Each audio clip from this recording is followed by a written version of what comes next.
Hola chicos, ¿cómo están? Nueva cápsula grabada hoy y vamos a hablar del renacer urbano, bueno, venimos hablando del renacer urbano y comercial y hoy día vamos a hablar precisamente de los orígenes del capitalismo en la Edad Media, cómo se va articulando principalmente el comercio con Oriente como un resultado de lo que sucede después de las cruzadas. Seguimos analizando, chiquillos, en términos temporales, ya de la ubicación del tiempo, lo que es la historia de la denominada Baja Edad Media, desde el siglo XI hasta el siglo XV. Siempre es importante, chiquillos, que recordemos lo que vimos la semana pasada. Y la semana pasada hablamos del renacer urbano principalmente y de las transformaciones productivas y demográficas que se generaban en la Edad Media en el contexto de cruzadas en adelante. ¿Ya? Acuérdense que la gente comenzaba a producir ya las tierras que estaban en los límites del feudo, ya que se llamaba burgo, ese espacio límite, y que estaban destinados a tierra y pastos comunes, y ese aumento productivo permitió en el fondo reactivar la actividad comercial, que reapareciera de alguna otra la moneda, y ya se articularan ciertas unidades locales a través de las denominadas ferias que se armaron en estos mismos burgos, y producto de esa actividad comercial que se desarrollaba en los burgos es que aparecía un nuevo grupo social que se denominó el burgués, ¿ya? El burgués va a ser el comerciante, ¿cierto? Que no solamente se va a dedicar al tema del intercambio de productos al interior de Europa, sino que también con Oriente, principalmente con la India y con China, ya a través de expediciones marítimas. Vamos a analizar hoy día también cuáles son esas principales rutas, eh, sino que también va a comenzar a desarrollar todo lo que tiene que ver con lo que es la banca, ya el crédito, las letras de cambio, los préstamos con interés, entre otras cosas. ¿Ya? Acá tenemos la imagen de este nuevo grupo social del burgués, ¿ya? Quien recorría distintas partes de Europa y de Asia en busca del intercambio de productos, ya a través de la compra y venta, y también, como les dije, a través de los créditos, ya. Los burgueses, chiquillos, socialmente nosotros los analizamos, están con los artesanos y los campesinos en la base de la sociedad estamental, eh, pero tienen recursos económicos importantes. Ahora, estos burgueses exitosos en lo económico se van a vincular, van a ser los grandes prestamistas también de la aristocracia y de las monarquías, pero no van a poder tener privilegios en cuanto a la propiedad de la tierra o ser parte de las cortes reales, entre otras cosas. ¿Ya? Por eso que los burgueses van a ser el motor conductor de lo que va a ser a finales del siglo XVIII la Revolución Francesa, ya para tratar de romper con esa inequidad que generaba la sociedad estamental de antiguo régimen. ¿Ok? Por tanto, los burgueses van a ser los comerciantes, los banqueros, que van a estar ligados a la actividad comercial, ¿cierto?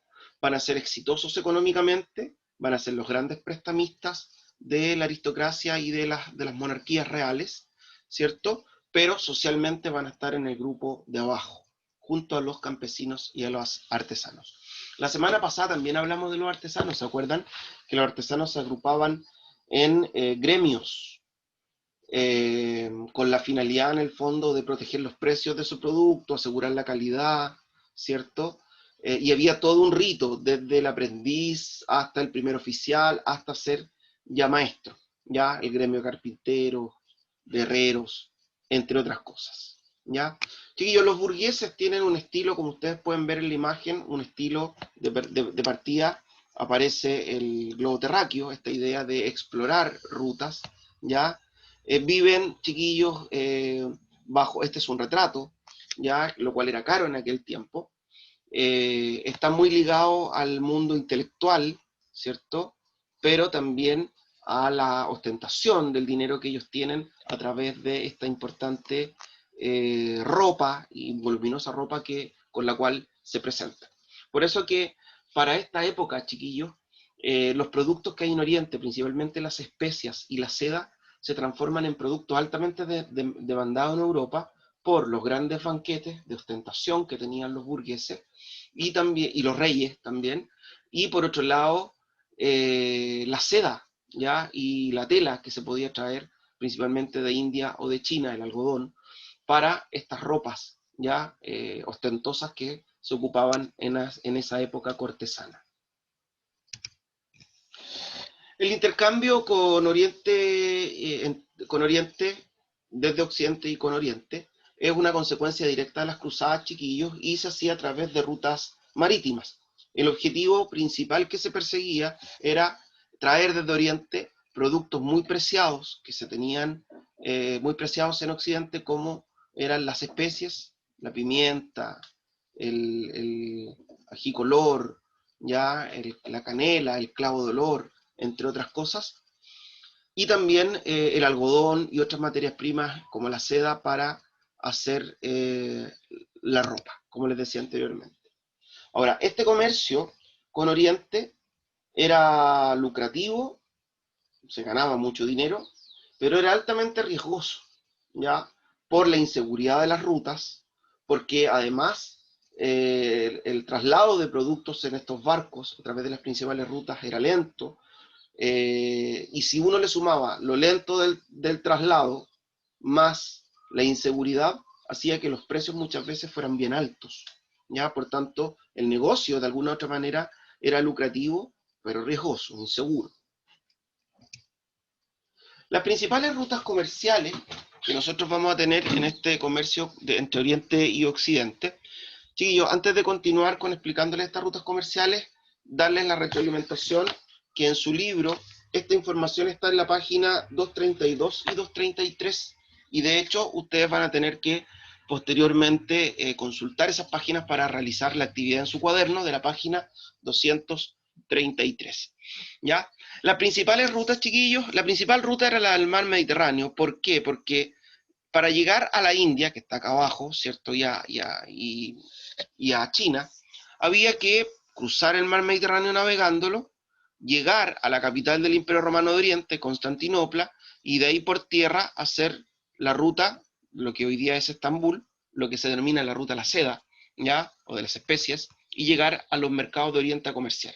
Posteriormente, nuevamente por tierra, se volvían a subir a los barquitos y se podían ir por el mar Mediterráneo o también por el mar Negro. Otra ruta es la del mar Báltico, que va a tener su importancia porque ahí se desarrolla la Liga Hanseática, ya la primera ANSA de unión entre distintas ciudades para lograr acuerdos comerciales. Yo se los voy a explicar un ratito más. Ya, aquí tenemos, por ejemplo, las especies que se traían desde, eh, desde Oriente y que eran muy apetecidos en Occidente. Las gildas o ANSAs son organización de mercaderes de distintas ciudades con el objetivo de crear alianzas comerciales. Son un antecedente antiguo de lo que hoy son los tratados de libre comercio, ¿ya? Cuando distintos países llegan a acuerdos para tener garantías, para acordar disminución de impuestos, para generar una unión comercial entre naciones. Bueno, lo mismo hacían acá, pero se hacía entre comerciantes de distintas ciudades, ¿ya? Para lograr protección, seguridad, para establecer un sistema financiero de crédito entre todas las ciudades y no andar traspasando los dineros de ruta en ruta o de feria en feria. Entonces, son acuerdos comerciales que se crean a través de estas gildas o ANSAs, ¿ya? Donde participan los mercaderes y se reúnen mercaderes de distintas ciudades.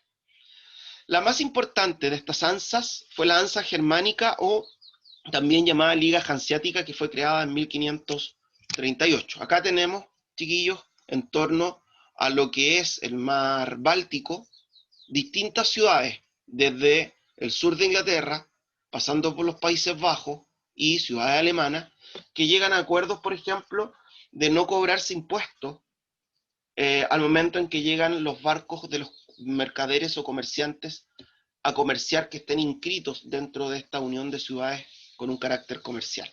Por eso que yo les decía que es como el primer origen, así el más antiguo origen de lo que son los tratados de libre comercio. ¿ya? Por tanto, a través del mar Báltico funcionaba esta liga hanseática, ¿ya? Que unificaba a Inglaterra, ¿cierto? A los Países Bajos y a Alemania, principalmente.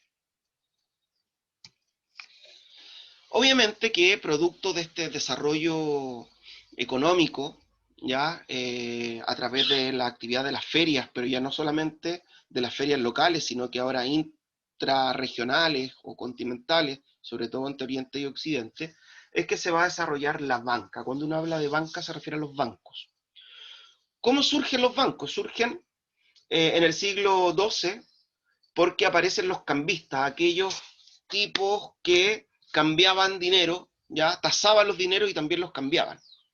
Y ellos se iban a la feria y se sentaban en un banquito y daban crédito, ya, o daban, o intercambiaban moneda. Cambiar, por ejemplo, cuando uno va a Brasil, cambia moneda, va a una casa de cambio. Ya, esos son los cambistas. Ya, los cambistas tienen. Yo iba, por ejemplo, de Bruselas a, a Florencia, y en Florencia había una moneda, y yo tenía que cambiar mi moneda por la moneda florentina. Y ahí estaba, yo iba donde un cambista. ¿Y por qué los cambistas dan origen a los bancos? Porque los cambistas se sentaban en bancos, ¿ya? A hacer su labor, po. Y obviamente que si el cambista quebraba, pescaban el banco donde se sentaba y lo partían en un acto público para que todo el mundo supiera que ese cambista había quebrado, ¿ya? Por tanto, los cambistas dan origen a los bancos. Y los bancos se van a dedicar a prestar, a dar crédito, a interés, y también a entregar letras de cambio que tengan validez dentro de estas ciudades que estaban unidas a través de esta liga, de estas ligas comerciales o estas ANSAs, gildas o ANSAs, ¿ya? Por eso que se habla que en este renacer comercial de la Edad Media, del siglo XII y XIII, están los orígenes del capitalismo actual, ¿ya? Porque aparece el crédito. Ahora, es importante, chiquillos, decirles que una de las instituciones que más se opuso siempre a los créditos con interés fue la Iglesia Católica, porque la Iglesia Católica considera que prestar a interés es un pecado, es uno de los pecados más grandes del mundo, y de hecho quien lo haga puede ser hasta excomulgado a la Iglesia. Por eso que se va a ampliar toda una pugna desde el punto de vista intelectual también de cómo se combate esta oposición de la Iglesia Católica al desarrollo de esta actividad burguesa vinculada al mundo bancario, ¿ya? Y eso hay que tenerlo súper presente, chiquillos, porque nos va a dar las luces posteriores de lo que va a ser el cambio de mentalidad del pensamiento medieval al pensamiento antropocéntrico de la época moderna, ¿ya? Y que está vinculado principalmente con este tema de los orígenes del capitalismo y la aparición de los créditos con tasas de interés, ¿ya? El fundamento de la Iglesia Católica, chiquillos, para ir en contra de los créditos con interés era la Biblia, ¿ya? En el sentido que Jesucristo había sido bien claro. Si tú tienes dos mantas, dale una al que no la tiene. Ya Jesucristo nos decía, véndesela y cobra el interés, o préstasela y cobra el interés. Jesús decía que había que actuar en el fondo con la caridad extrema. Por eso que la Iglesia Católica decía que era un pecado prestar dinero con una tasa de interés, o sea, cobrando más de lo que tú habías prestado. Porque en eso consiste el crédito de interés. Si yo te presto 1.000, pero yo te exijo que tú me devuelvas 1.500. ¿Por qué? Porque 500 pesos son los intereses que yo te voy a cobrar por prestarte el dinero. Era eso lo que se ponía mayoritariamente el mundo de la iglesia, pero era un negocio muy rentable para los burgueses. ¿Ya? Ya chicos, les voy a dejar como actividad de esta cortita cápsula grabada las actividades de la página 233, donde se analizan 4 documentos que están entre la página 232 y 233, y lo tienen que responder como lo hacemos cuando no son actividades evaluadas propiamente tal. Lo tienen que hacer en su cuaderno, poniendo el título, El Renacer Comercial en la Baja Edad Media, la fecha y las páginas del libro que van a trabajar. ¿Ya? Espero que esta cápsula grabada les sirva, chiquillos, y que se pueda complementar de buena manera con el libro de clases, ¿ya? Para que puedan desarrollar con éxito la actividad. Nos vemos, chicos.